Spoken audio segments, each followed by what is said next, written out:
Ô Vandic, uma outra questão, né? Inclusive com o que você sinalizou, e eu gostaria de abordar. Por quê? Você falou que o empresariado, que o Congresso Nacional tem também que se disponibilizar a cortar um pouquinho na carne para ajudar no cenário fiscal. Inclusive foi tema de uma frase, de uma fala do presidente Lula que repercutiu bastante. O governo tem que avaliar também, ou estaria avaliando também, o custo político dos cortes de gastos, não só internamente, mas externamente. A gente já viu, né? Muitas sinalizações, muita gritaria, inclusive, de empresário, de deputados, senadores, de parlamentares, com alguns cortes ou com a cessação de alguns benefícios. O custo político é grande ou o benefício é maior do que perder um custo político? Eu tenho que concordar plenamente com Lula para aqueles que dizem que eu sou bolsomínio, etc.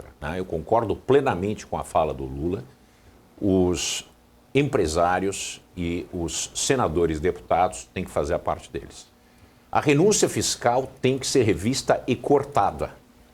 Quais são as renúncias fiscais em indústrias chaves e estratégicas para o Brasil?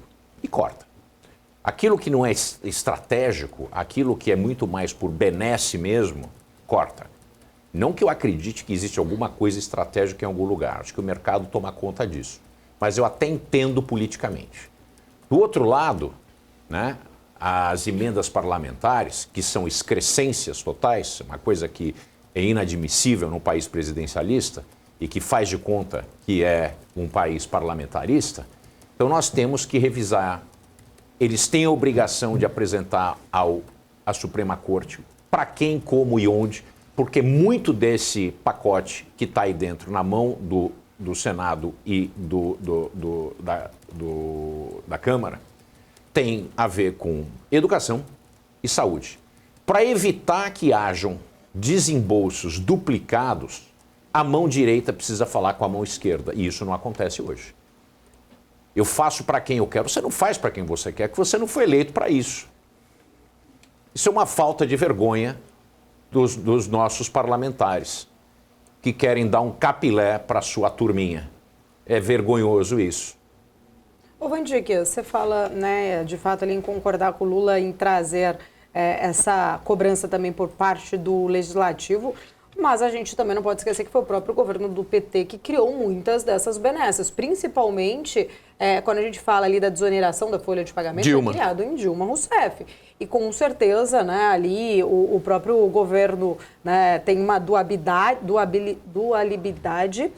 ao dizer muitas vezes uma coisa e praticar outra. A própria questão hoje, tanto do BPC quanto do salário indexado, foi criado pelo atual governo, né, que tem essa dificuldade agora em equilibrar os pratos ali em relação ao orçamento. Você não acredita que isso seja muito mais discurso do que, de fato, um interesse de conseguir trazer este equilíbrio fiscal? A gente já viu em outras leituras do presidente falando que impulsiona o crescimento através de gasto é vida, saúde e educação não poderia ser gasto, ser investimento. Aí ele vem em algum momento, traz uma fala ali que traz uma sinalização de que estaria preocupado, mas de fato, na prática, a gente não vê nada muito concreto ali vindo por parte do Palácio do Planalto. Paula, o PT não acredita em nada.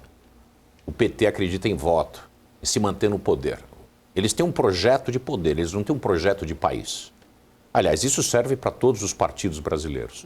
Mas o PT, dada a canalice que aconteceu no passado, ele deve muito mais explicações do que ele tem dado ou que está disposto a dar. Até agora não houve uma explicação por parte do partido que criou o maior projeto de corrupção da história. Mas vamos lá com relação ao PT e essas inconsistências que você apontou.